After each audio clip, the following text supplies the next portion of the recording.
Hello, lovelies. Not a lot of comments this past week. I'm assuming a lot of people were off and about for various holidays and things, particularly, obviously, the American celebration of their treason that goes on about now. So I don't have a lot of comments to reply to, which means I'm left with a bit more of a kind of soapbox, I suppose. So I'm going to leave the housekeeping to the end, get the comments out of the way, and then see where that takes me. On the Rip Crypt actual play video, Jack Fetch says, absolutely brilliant, more of the same please, and had previously asked for me to do more of my sort of radio play, audiobook style actual plays. So here's the thing, you might love them, but the majority of the audience doesn't, and they're also a lot more intense to produce, where one of my normal videos usually takes me a couple of hours because I have a lot of ready assets and so on to put together. Those videos take more like a whole afternoon, like from 1 till knocking off time to put together, and they don't get the views, and they don't get the interest, and they don't get the comments. So it's a matter of me feeling like doing it and having been in the mood to do a solo game, and so that part of it is leisure, the actual game itself, and then I have to turn it into a presentation, which is part pleasure, part work. But if it doesn't get the return on investment for the work part, there's just not a huge amount of point me doing it. So yeah, I mean, I do enjoy doing them, and clearly some of you enjoy them a lot, but it's just at the moment not worth the time that goes into doing it, unfortunately, especially if I'm doing it like I did this last one where I explained the mechanics a bit in the sort of pop-ins as I go along. On the tarot thing video, which I felt was a bit half-assed because I wasn't feeling great, but still, Bleak House says, I'd like a few more recommendations, especially of non-tarot cards. I appreciate the art of tarot decks, but they're locked into the same requirements for non-gaming purposes. Yet again, I have to recommend Runehammer's works. So you will find any number of Oracle decks and things.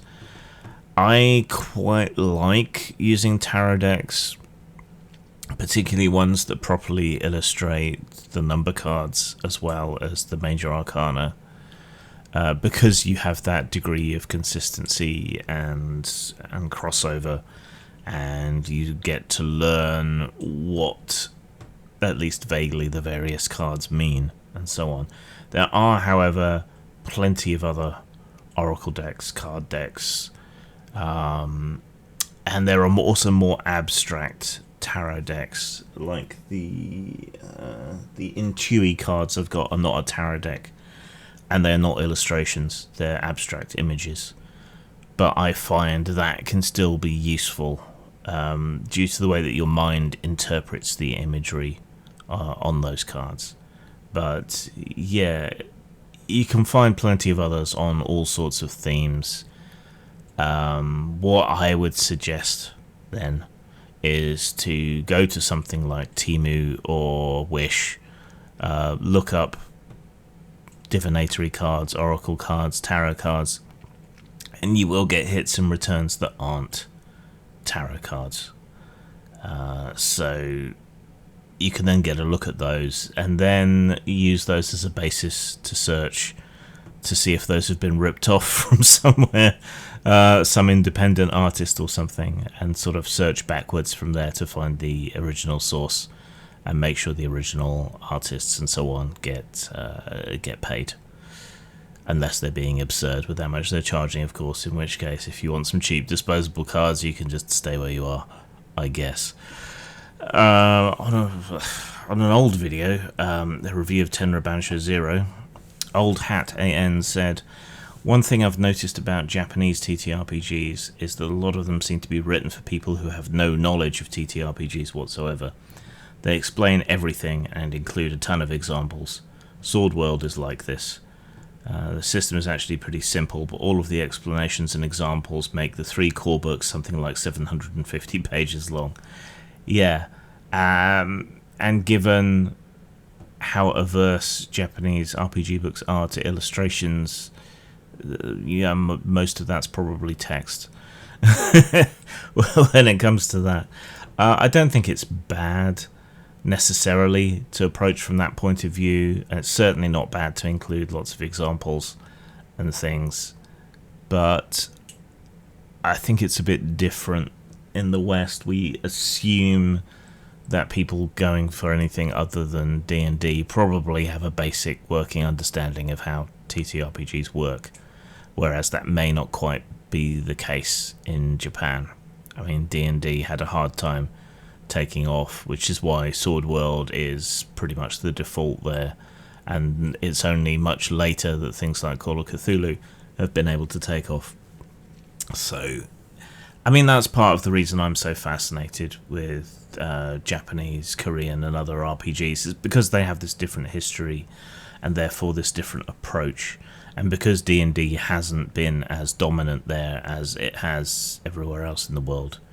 To me, from a design standpoint, I find that all much more interesting than a lot of other stuff. It's different, and it's only now with the internet and fan translations and with crowdfunding that we're actually getting to see a lot of these games that have previously developed on their own path. Be interested to see what other stuff emerges out of other countries with language or political barriers of the past that get torn down now. The lingua franca of gaming nowadays, of course, is computer role-playing games and MMOs, and innumerable fantasy anime series and so on use the language of MMOs and computer RPGs. The lead character who has been reincarnated can bring up menus and choose his powers and stuff like that, which of course isn't quite the same as TTRPGs, but it shows how a common language and symbolism can develop, I guess, over time. Alright, since we're doing things backwards, housekeeping. The Machinations of the Space Princess quick start, well, I regard it as having been quite a big success, to be honest. We were giving it away for free, but during a period when everyone was giving stuff away for free, and with a fairly limited release and an unorthodox adventure format. And despite all of that, we did manage to shift over 500 copies in pretty short order, which for an indie RPG competing against the big boys during a giveaway situation where everyone else is giving stuff away, I regard that as pretty good. Right? I mean, most stuff I put out, I can guarantee about 50 sales within short order, and then you're into the much longer term. Sometimes things take off virally and do a lot better, sometimes they don't. So 500 copies of a quick start set of rules and an adventure context seems pretty good to me. We might go for a new edition at some point in the future, probably next year, if at all. And Satine might come back to do a new cover. So there's that to look forward to, potentially. Also with Machinations Media, this is going to be this sort of quasi-independent company to me once they're set up and they're going, and they're going to produce fanzine content for Machinations. So you've got that to look forward to.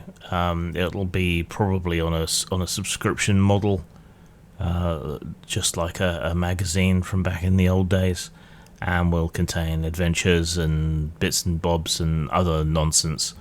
I would compare it to the old Interface magazines, but we're probably going to go larger format for the magazine rather than the kind of digest pocketbook format. I'm still freelancing. Technically, it is less work than the other freelancing I was doing, but it is more complex because I am essentially reading through and punching up a segment of World Guide and a travelogue adventure, and like things need to be changed and shifted while being respectful of the original work. And you got to make sure everything lines up between all the different sections of the adventures. So every time I make a change, I have to check the kind of downstream effects of that change.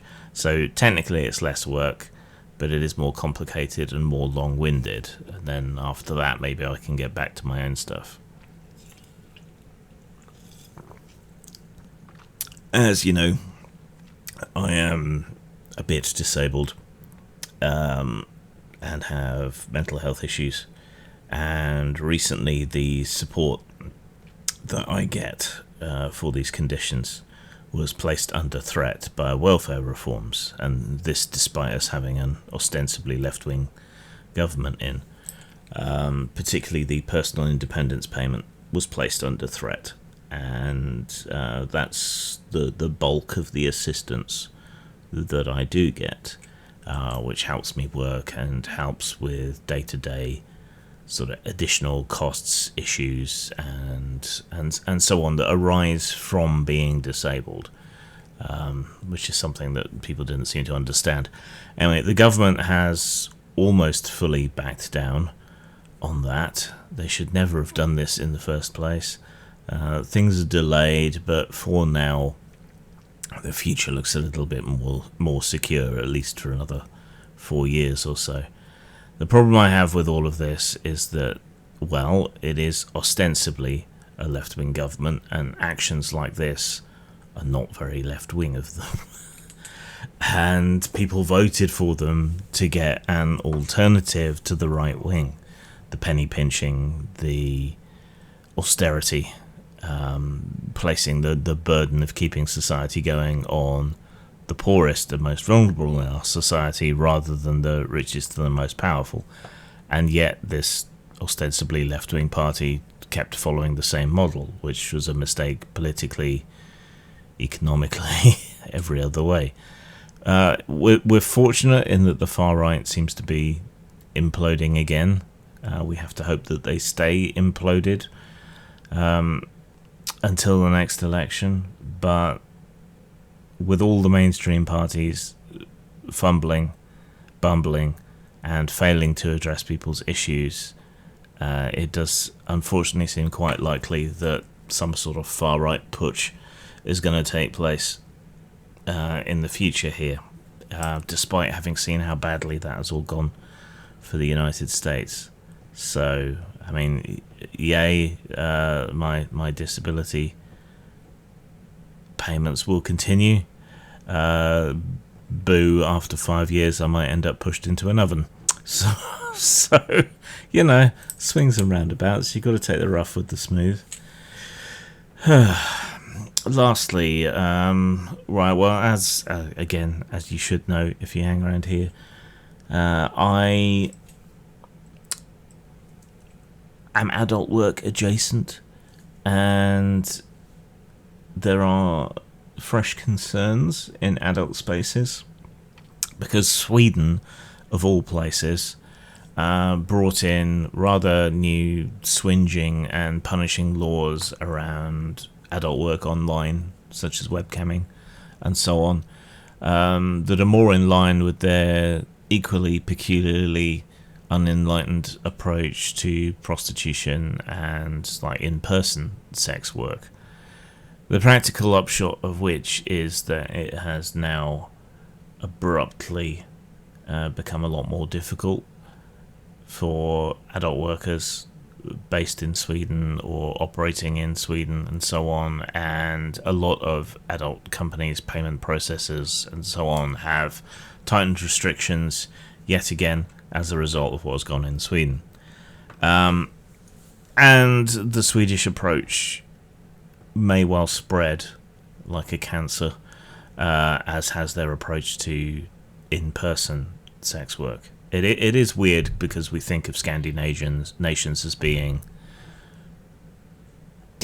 pretty liberal, pretty open, pretty libertine when it comes to sex and so on. And in some ways they are, but in other ways they aren't. This is a sort of toxic, ironically paternal and patriarchal feminist view on sex work, that you can't possibly consent to it and so on, and all it ever does is make life much more complicated for the women and men who work in sex work.